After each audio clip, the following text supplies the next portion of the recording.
안녕하세요. 중간계 TV의 신병철입니다. 어제 제 수업을 들으시는 어떤 작은 규모 기업의 사장님께서 이런 질문을 해주셨습니다. 직원들 간의 경쟁을 유도하면 더 열심히 하려고 할 거고, 그러면 기업 성과가 더 좋아지지 않겠느냐? 직원들 간의 경쟁을 어떻게 유도하면 좋겠느냐라는 것을 질문 주셨습니다. 오늘은 이 내용에 대한 저의 의견을 좀 말씀드리겠습니다.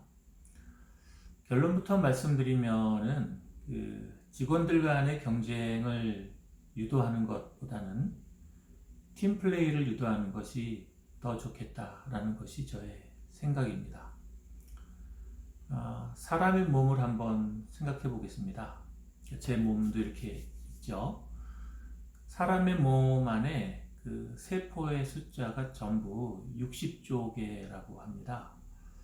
60조 개인지 50조 개인지 그 개수를 쓰는 사람도 참 대단하긴 합니다만, 여하튼 뭐 이런저런 신문자료 등에 보면은 사람 몸의 세포가 60조 개라고 하는데, 이 60조 개가 움직이는 것을 한번 생각해 보세요. 제가 지금 이렇게 카메라를 보고 사진을 찍고 영상을 찍고 있는데, 뭐 얼굴 표정이나 손 모양이나 이런 것을 일일이 다 판단해서 이렇게 하자라고 하기보다는 그때그때 상황에 맞춰서 순간적으로 움직이는 경우가 더 많습니다.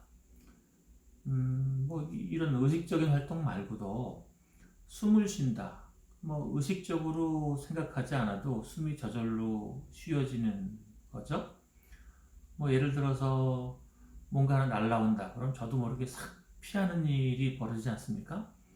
이럴 때 특별히 판단해서 하는 게 아니라 제 몸 안에 있는 세포들이 어떤 자극물에 동시적으로 움직이는 상태에 들어가는 거거든요.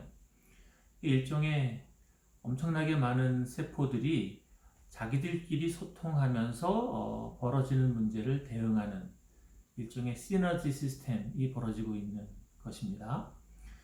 그러니까 사람 몸이 의식하지 않아도 움직이는 것이 훨씬 더 많듯이, 조직의 팀원들의 그 움직이는 것도 의식하지 않아도 저절로 움직일 수 있게 만들어주는 것이 훨씬 더 필요하죠. 그러니까 개인 간의 경쟁을 유도하기보다는 팀 간의 팀플레이를 유도하는 것이 훨씬 더 필요하다는 것인데요. 우리가 좀 잠깐 생각해 보면은 개인 간에도 경쟁이 벌어지면 조금 더 노력하게 되고, 그러면 성과가 더 좋아지지 않을까 이렇게 생각할 수 있습니다.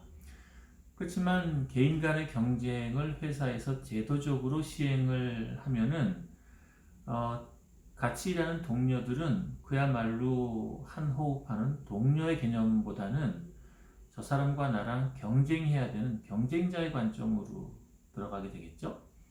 이런 일이 여러 번 반복되면은 친구의 느낌보다는 싸워서 이겨야 되는 그 타도의 대상, 뭐 경쟁의 대상, 이런 식으로 인식이 될 것입니다. 저는 기본적으로 이런 것은 바람직하지 않다, 옳지 않다라고 생각을 해요. 그래서 지금 중학교, 고등학교에도 보면 내신이 아주 중요한 그 평가의 잣대잖아요. 그러니까 학생들 간의 친구들끼리 이렇게 잘 노는 것보다는 친구를 이겨야지 내가 더 잘 된다라고 하는 그 잠재의식이 깔리게 되는 것 같습니다. 그래서 제가 어릴 때는 친구들은 그냥 다 같이 노는 거였는데, 요즘 중고등학생들은 친구를 경쟁자로 보는 성향이 좀 있는 것 같아요.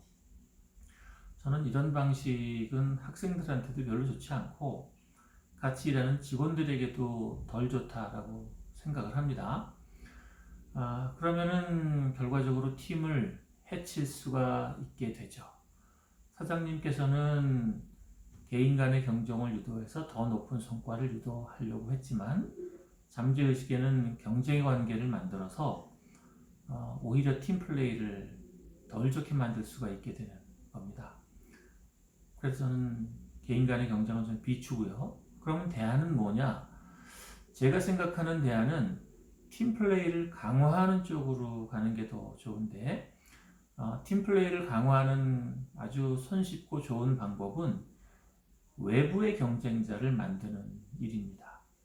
내부 안에서 같은 직원들끼리 경쟁하게 만드는 것이 아니라 외부의 경쟁자를 만들어 놓으면 내부의 직원들은 서로 단결하게 되고 외부의 경쟁자를 이기려고 노력하게 되겠죠. 아주 오래전 얘기인데 제가 2006년경에 썼던 책이 삼성과 싸워 이기는 전략이라는 책을 낸 적이 있습니다. 책 제목이 조금 도발적이라서 제가 이 책 제목을 그 당시에는 삼성그룹 비서실이죠. 지금은 뭐 미래전략실인가 이걸로 바뀌었는데 예전에 2005년경에 그 삼성 비서실에 제 책과 책 제목을 보내주고 삼성과 싸워 이기는 전략 이렇게 책 이름을 내도 되겠느냐라고 상담을 한 적이 있어요. 그랬더니 삼성에서 연락이 왔습니다. 괜찮다. 그렇게 책을 내셔라. 대신에 그 우리 그룹 주요 임원들을 대상으로 강의를 좀 해줬으면 좋겠다라는 조건을 말씀해 주셨어요. 저는 아주 기뻤죠. 책을 내는 것도 좋은데 또 삼성의 주요 고위 임원들을 모시고 강의를 할 수 있는 기회까지 열렸으니까요. 그래서 지금은 없어졌습니다만 2006년 겨울로 기억이 되는데 당시 제일모직 그 큰 강당에서 삼성그룹 사장단 또 주요 임원을 모시고 제가 강연을 했던 적이 있습니다.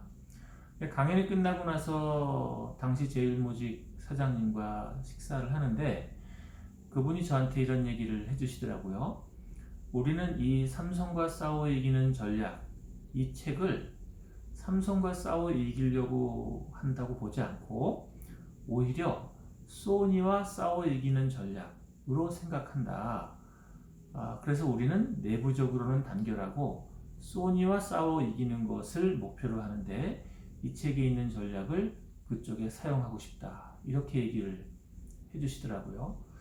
제가 아주 큰 감동을 받았습니다. 물론 뭐 제 책이 졸작이긴 합니다만 삼성 입장에서는 약간 좀 기분이 안 좋을 수도 있는 거슬릴 수도 있는 제목인데 오히려 소니와 싸워 이기는 전략이라고 생각해 주신다 하니까 훨씬 더 기분도 좋아지고 책 쓴 보람도 느끼고 했습니다.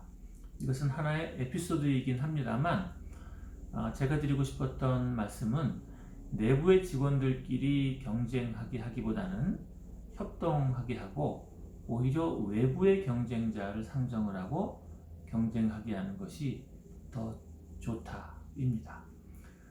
그렇다면 무임승차자들이 벌어지는데 이런 경우에는 어떡하나 이런 문제가 남게 되겠죠. 내부의 사람들이 뭐 10명의 사람이라면 10명의 사람이 모두 협동하면 좋은데 한 7, 8명은 열심히 일하지만 또 2, 3명은 안 그럴 수도 있잖아요. 이렇게 그냥 프리라이더, 무임승차하는 사람들이 있는데 이 문제를 또 어떻게 해결하느냐가 중요한 것 같습니다. 또 그 내용은 또 영상이 너무 길어지면 지겨우니까 이 정도에서 마무리하고 무임승차자를 어떻게 다뤄야 하는가는 또 다음 시간에 한번 따로 살펴보도록 하겠습니다. 오늘은 이렇게 직원들의 경쟁을 유도하는 것보다는 그 직원들 간의 팀플레이를 유도하는 것이 더 좋다라는 말씀을 드렸습니다. 네, 오늘은 여기까지 하겠고요. 또 내일 뵙겠습니다. 감사합니다.